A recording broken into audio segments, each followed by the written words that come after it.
하나님께서 우리에게 주신 말씀은 마가복음 12장 28절부터 34절까지의 말씀입니다. 우리 함께 이 말씀을 받들어 읽겠습니다.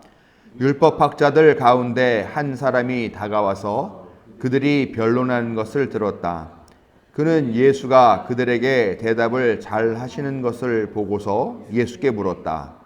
모든 계명 가운데서 가장 으뜸되는 것은 어느 것입니까? 예수께서 대답하셨다. 첫째는 이것이다. 이스라엘아 들어라. 우리 하나님이신 주님은 오직 한 분이신 주님이시다. 내 마음을 다하고 내 목숨을 다하고 내 뜻을 다하고 내 힘을 다하여 너의 하나님이신 주님을 사랑하여라. 둘째는 이것이다. 내 이웃을 내 몸같이 사랑하여라. 이 계명보다 더 큰 계명은 없다. 그러자 율법학자가 예수께 말하였다. 선생님, 옳은 말씀입니다. 하나님은 한 분이시요 그 밖에 다른 이는 없다고 하신 그 말씀은 옳습니다. 또 마음을 다하고 지혜를 다하고 힘을 다하여 하나님을 사랑하는 것과 이웃을 자기 몸같이 사랑하는 것이 모든 번제와 희생제보다 더 낫습니다. 예수께서는 그가 슬기롭게 대답하는 것을 보시고 그에게 말씀하셨다. 너는 하나님의 나라에서 멀리 있지 않다. 그 뒤에는 감히 예수께 더 묻는 사람이 없었다. 아멘. 우리의 약함과 무지를 깨우치시고 힘있게 하시며 생명의 길로 인도하시는 항상 오르신 하나님의 사랑과 자비가 오늘도 예배하기 위해 하나님 앞에 나온 자녀들에게 함께 하시기를 성어버이 성자 성령의 이름으로 축원합니다. 어렸을 때 창세기의 에덴 동산 이야기를 읽으면서 좀 의아한 부분이 많았습니다. 아마 저뿐만 아니라 여러분들도 비슷할 것 같아요. 가인이 동생 아벨을 시기심에 눈이 뒤집혀가지고 죽이죠. 하나님께서 그 꼴을 가만히 보고 놔두지 않고 에덴 동산에서 가인을 쫓아내십니다. 근데 그때 가인이 뭐라고 얘기를 했냐면 저를 만나는 사람마다 저를 죽이려고 할 것입니다 라고 이렇게 말하는데 아마 그게 좀 의아하고 이해 안 가는 부분 중에 하나일 것 같아요. 우리가 알고 있기로는 하나님께서 에덴 동산에서 아담과 하와만 만드셨고 그들이 나중에 에덴 동산에서 쫓겨나면서 이렇게 세 개의 민족이 만들어졌다라고 그렇게 생각해서 에덴 동산 밖에도 사람이 있어? 에덴 동산에도 이미 다른 사람들이 있었다는 거야? 그럼 그 사람들도 하나님이 만들었다는 거야? 하나님 말고 다른 누가 만들었다는 거야? 뭐 이런 생각을 했던 것이죠. 나중에야 이 에덴 동산의 이야기가 이스라엘 민족의 창조 설화라 하는 것을 알게 되었습니다. 이 설화는 이스라엘 민족이 하나님의 특별하고 또 배타적인 그런 선택을 받았다라고 하는 것을 강조하겠죠. 어느 나라나 다 그렇죠. 어느 나라나 다 그 국가를 만든 그런 설화 같은 거, 건국 설화 이런 것 같은 거 보면은 자기네들 특별하게 신적인 선택을 받아서 우리가 배타적으로 그렇게 있는 독보적인 민족이다 그런 이야기를 다 하는 것을 알 수가 있습니다. 그러다 보니까 이방 민족에 대해서는 아주 가차없고 무자비한 그런 관점으로 하나님이 그렇게 명령하잖아요. 이방 민족은 짐승까지도 어린아이 남녀노소 할 것 없이 또 짐승까지도 다 죽여서 이 땅에서 완전히 없애버려라 라고 하는 그런 절멸의 명령을 내리시는데 그런 명령들도 하나님께서 내리신 명령이다라고 이렇게 합리화하는 그런 내용들이 바로 이런 자기가 선택받은 특별한 선택받은 그런 배타적인 민족이다라고 하는 그런 논리 안에 들어가 있게 된다라는 것입니다. 그렇다고 해서 이스라엘에 대한 배타적인 선택 이것이 성서가 갖고 있는 오직 하나뿐이고 확정된 고정적인 그런 사상이냐 하면 그것도 또 아니더라라는 겁니다. 창세기에는 보면 여러 민족의 족보들을 이렇게 쭉 나열합니다. 당시에 그 유대인 이스라엘 백성들이 알고 있었던 모든 민족들이 다 그 족보 안에 들어가 있는데 그거를 보면서 뭐냐 모든 민족은 사실은 다 하나님께서 만드신 하나님의 창조물이다라고 하는 그런 관점을 분명하게 말하고 있는 것도 있다라는 겁니다. 그 말은 뭐냐 모든 민족이 다 하나님의 피조물이고 하나님께서 창조하신 자녀들이다. 비록 그들이 선택받지는 못했다 하더라도 또 배타적인 어떤 그런 독보적인 지위를 갖고 있는 것은 아니지만 그들도 역시 하나님께서 선택하신 하나님의 자녀이고 백성이다라고 하는 그런 관점을 분명히 갖고 있는 그런 말씀들도 있더라라는 겁니다.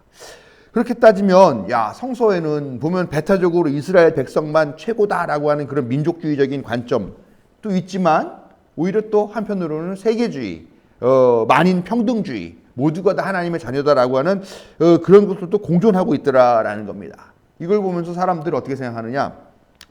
성경은 앞뒤가 맞지 않아. 여기서는 이렇게 얘기하고 저기서는 저렇게 얘기하고. 그러니까 성서는 오류가 많은 그런 책이야. 그런 경전이야라고 그렇게 말할 수도 있다라는 것이죠. 그러나 저는 오히려 좀 다르게 본다라는 게 이 성서 안에는 이런 관점도 있고 저런 관점도 있고 그렇다고 해서 두 가지 관점만 갖고서 흑이냐 백이냐를 논하는 것도 아니고 그 외에도 소수의 여러 가지 의견들이나 다양한 관점들도 다 들어있기 때문에 골고루 그런 여러 가지 생각들, 다양한 사람들의 마음들을 반영하는 그런 열린 구조이기 때문에 오히려 더 완전한 구조가 되지 않았느냐. 오히려 그런 것들을 증명하는 것이 이런 성서 안에 있는 다양한 관점들과 열린 구조가 아니겠는가라고 저는 생각하고 그렇게 보는 게 맞지 않겠느냐고 생각을 합니다.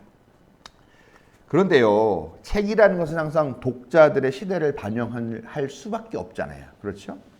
우리가 지금 2020년대를 살고 있는데 우리가 무슨 1800년대에 쓰여진 책을 보면서 읽을 때 우리가 1800년도에 사는 사람의 느낌으로 그 책을 읽지는 않는다라는 거죠. 2020년대에 사는 사람이 1800년대의 그런 상황에서 그걸 우리 시대로 변환해서 필요한 것들은 받아들이고 그렇지 않으면 않다라는 것이죠. 지금은 6000년 전 유목민 시대도 아니고요. 2000년 전 예수님이 태어나서 활동하시던 그런 로마 제국주의의 시대도 아닙니다. 혹은 500~600년 전 중세 시대가 아닙니다. 지금은 우리가 현대라고 불리는 그런 시대를 살고 있죠. 여러분 불과 200년 전이라고만 해도요. 성서에 등장하는 그런 모든 내용들이 다 진리이고 진실로 받아들여졌어요. 어떤 것들이냐? 여성차별, 인종차별, 노예제도, 계급제도, 재정일치, 종교와 정치의 일치, 마녀사냥, 가부장제 이런 것들 너무 당연하게 여겼다는 거예요. 성경에 들어있는 내용들이죠, 많이. 200년 전만 해도 그걸 받아들였다는 거예요. 그런데 지금은 어떻습니까? 이런 우리가 여성차별, 인종차별, 노예제도, 계급제도 이런 거 보면은 다 부당하다, 부조리하다라고 그렇게 생각을 하고 다 받아들일 수가 없다라고 이야기를 합니다. 그래서 성서에 들어있는 모든 내용이 다 절대적인 진리라고 받기보다는 시대에 맞게 재해석해내는 그런 작업들이 반드시 필요하다라는 것입니다. 근데 불행하게도 몇몇 종교들 그리고 한국 개신교가 이 재해석 작업을 제대로 하지 못해서 아직도 구시대의 미몽에서 벗어나지 못하고 있는 게 아니냐. 그래서 사람들이 이 교회에 등을 돌리고 있는 것이 아니냐라고 하는 그런 안타까운 생각들이 들어요. 여전히 교회 안에서 여성들이 차별받고 있죠. 또 여전히 교회 안에서도 인종 차별이 있습니다. 노예제도 같은 것들은 없지만 여전히 또 교회 안에서도 또 계급이 존재하는 것들을 많이 보게 되고요. 마녀사냥 지금 벌어지고 있죠. 또 가부장제. 이게 가부장제 어떻게 보면 여성차별, 성차별과 관련되어 있는 것과 비슷한 일맥상통한 내용이기도 합니다만 그런 일들이 교회 안에서 벌어지고 있다는 것이죠. 참 안타까운 그런 현실인 것 같습니다. 네, 잠깐 또 화제를 돌려서 붉은 십자가 그러면은 뭡니까? 붉은 십자가 적십자죠. 적십자 표식을 사용하는 단체가 있습니다. 적십자사. 적십자사 다 아시죠? 아마 1년에 한 번씩 그 돈 내라고 이거 다 받으실 거예요. 이 적십자사는 왜 만들어졌냐? 인도적인 구호 활동을 위해서 조직된 단체라는 겁니다. 그래서 국제 적십자위원회가 있고 각국에는 각국 적십자사가 있습니다. 근데 이슬람 교회는 이게 조금 달라요. 적신월이라고 그래요. 적신월이라고 하는 적신월사라고 불려요.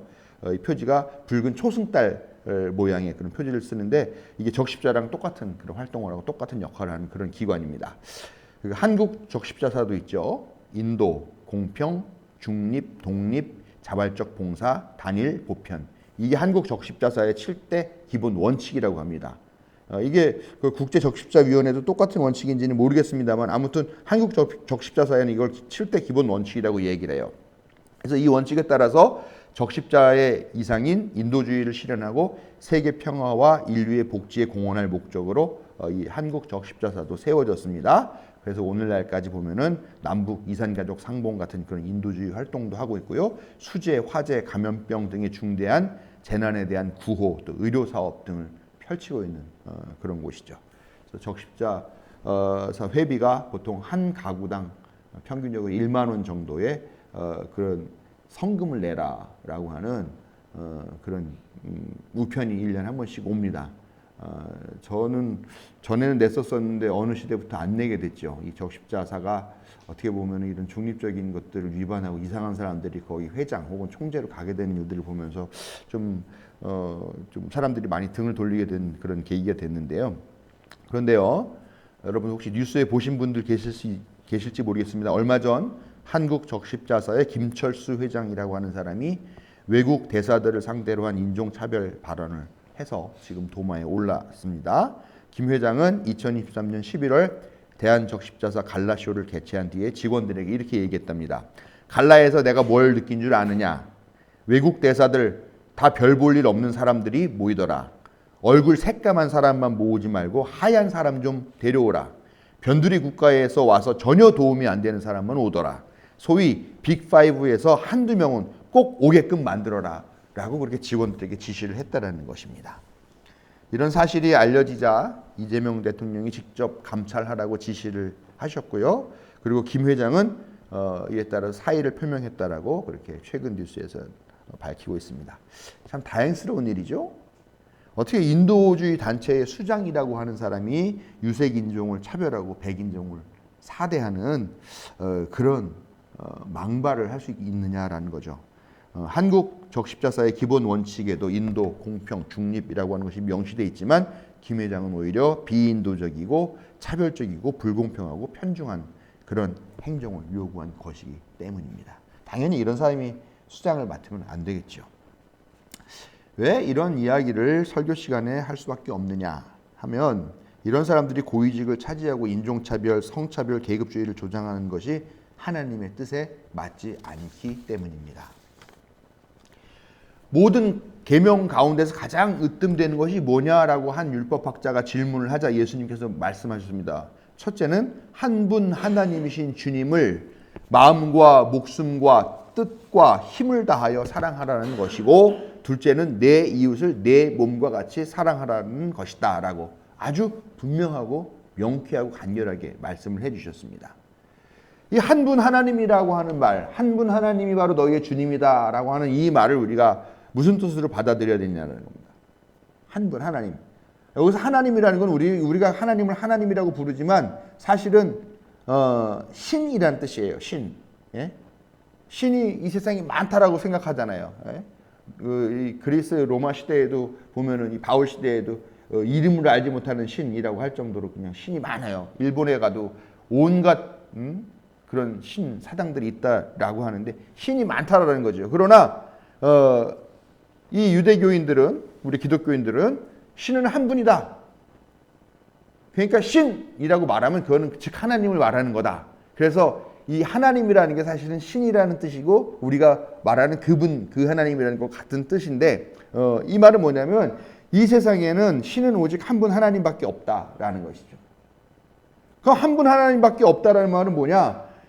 이 세상이 오직 그 한 분 하나님으로부터 나왔고 그 한 분이 만들었고 그 한 분이 지금까지 유지하고 계시다라는 그런 이야기가 된다는 겁니다. 그렇기 때문에 만물의 주인이신 하나님을 우리가 사랑하는 것은 당연하다라고 하는 이야기죠. 근데 둘째가 내 이웃을 내 몸과 같이 사랑하라라고 하는 이 이야기를 하는데 사실 이것도 같은 말이다. 예? 우리가 옛날 개역 한글, 개정 한글 보면은 이렇게 얘기하죠. 둘째도 이와 같으니 내 이웃을 내 몸과 같이 사랑하라. 이렇게 말을 하고 있다는 것이죠. 한 분 하나님이 창조하신 세상과 만물, 물론 인간을 포함한 거죠. 그러니까 하나님을 사랑하면 하나님이 만드신 모든 피조물들을 다 사랑해야 되는 것들이, 왜냐? 다 하나의 뿌리, 한 하나님이라고, 하나의 신이라고 하는 그 뿌리로부터 나온 것이고 그렇기 때문에 마땅히 사랑받아야 한다라는 것을 예수님께서 말씀하셨다라는 겁니다. 즉 모두가 다 사실은 하나님의 자녀이니까 모두 사랑하라 이런 이야기예요. 뭐 무조건 뭐 박애주의 뭐 이렇게 얘기하는 그 근거가 다 하나님께서 나온 하나님의 자녀, 하나님의 피조물이니까 우리가 하나님 사랑하고 그러니까 하나님의 만드신 것들이니까 우리가 사랑해야 된다. 그 이야기라는 겁니다. 이 말을 들은 율법학자도 동의하죠. 맞습니다. 옳습니다. 한 분 하나님 또 하나님 사랑, 이웃 사랑. 그런데 이것이 사실은 모든 번제와 희생 제사보다 낫다. 그렇게 말하면서 맞장구를 치더라라는 겁니다. 그러니까 예수님께서 하시는 말씀이 너는 하나님의 나라에서 멀리 있지 않다. 너 하나님 나라에 거의 가까이 왔어. 너는 하나님의 나라에 들어있는 거나 다름없어. 이렇게 얘기를 하셨다라는 겁니다. 여기서 말하는 번제와 희생제사 이건 뭡니까? 당시에 그래도 나름대로 종교가 많이 번성했어요. 헤롯 대왕이 그래도 경제적으로는 이렇게 많이 어쨌건 로마에 빌붙어가지고 잘 만들어놨죠. 그러니까 당시에 종교적인 그런 제사나 이런 것들이 되게 화려하고 성대했습니다. 그런 종교 의례, 종교 의식, 종교 행사, 종교 제도 이런 것들이 아주 성황을 이뤘던 그런 시대였다는 거죠. 그런데 그런 종교 제도나 그런 종교 제의나 행사나 이런 것들이 아니라 모두를 공평하게 섬기고 대하는 그 존중하는 것이 더 하나님의 뜻에 가깝고 그런 세상이야말로 하나님 나라에서 멀지 않은 세상, 즉 거의 하나님 나라에 가까운 모양이라고 하는 것을 예수님께서 분명하게 말씀하고 계시는 것이랍니다. 즉 이 하나님의 나라 이걸 현대적인 표현으로 말한다면 차별 없이 공정하고 평등한 나라라는 이야기예요. 모든 사람이 다 존중받는, 모든 생명이 존중받는 그런 나라? 그 현대적인 표현이잖아요. 이거를 우리는 종교적인 표현으로 하나님 나라라고 이렇게 이야기한다라는 것을 여러분께서 계속 기억하시기 바랍니다. 노아가 술에 취했어요. 막 포도 농사를 졌는데 잘 됐죠. 그래서 그 포도를 갖다 포도주를 만들었습니다. 그래서 술을 쫙 먹고 더우니까 더워 이렇게 막 옷을 벗고 쓰러져서 술 취해서 잠이 잤죠. 얼마까지 벗었는지는 모르겠습니다. 마지막 한 잔까지 다 벗었는지는 모르지만 아무튼 그렇게 쓰러져서 자고 있는데 아들들이 마침 함이라는 아들이 그걸 봅니다. 아버지 저 술 취해서 빨개 벗고 잔다. 그러고 와가지고 자기 사람들에게 이야기를 하죠. 그랬더니 셈과 야벳은 그 이야기를 듣고서 조용히 들어가서 아버지의 부끄러운 부분을 보지 않으려고 얼굴을 돌리고 그리고 이 담요를 가지고 이렇게 둘이 같이 맞잡고 들어가서 고개를 돌리고 가지고 아버지의 부끄러운 부분을 덮어드렸다라고 이야기를 하죠. 그래서 이 이야기를 나중에 알게 된 노아가 함은 약간 저주를 하고 셈과 야벳은 축복을 하는 그런 내용들이 나옵니다. 근데 혹시 여러분들 그런 이야기 들으셨어요? 저는 옛날에 부흥사들에게 그런 얘기를 들은 것 같아요. 거기에서 함은 흑인들을 말하는 거다. 그리고 셈은 이스라엘 그 족속 시조를 말하는 거고 그 다음에 야벳은 백인을 말하는 거다. 그래서 봐라. 저 흑인 깜둥이들은 저 하나님의 저주받아서 저 가난한 아프리카에서 그냥 찢어지게 가난하면서 미개하게 살고 있고 하나님 축복받은 야벳 백인은 지금 전 세계를 움직이는 그런 강대국 부자 나라가 되었다. 이런 얘기를 하더라라는 겁니다. 들어보신 적 있죠? 그런 얘기. 저 어렸을 때 그 말이 진짜인 줄 알았어요. 그래서 함 그러면 흑인 조상, 야벳 그러면 백인 조상 그렇게 생각했는데 나중에 알고 보니까 이 이야기가 백인 중심의 기독교가 왜곡한 비열한 인종차별의 성서적 근거다라는 거였습니다. 오늘 읽은 말씀을 통해서 우리가 알 수 있는 것은요. 인종, 성, 민족을 차별하면서 하나님께 제사를 드리는 것은 위선이고 공평과 정의가 다스리는 하나님 나라와는 상관없다라는 것입니다. 누가 누군가를 차별한다라고 하는 것은요. 누가 누군가를 차별하는 것을 내가 인정하고 받아들인다라고 하는 것은 암묵적으로 그 자신도 차별받을 수 있다라는 것을 인정하는 거예요. 그렇지 않습니까?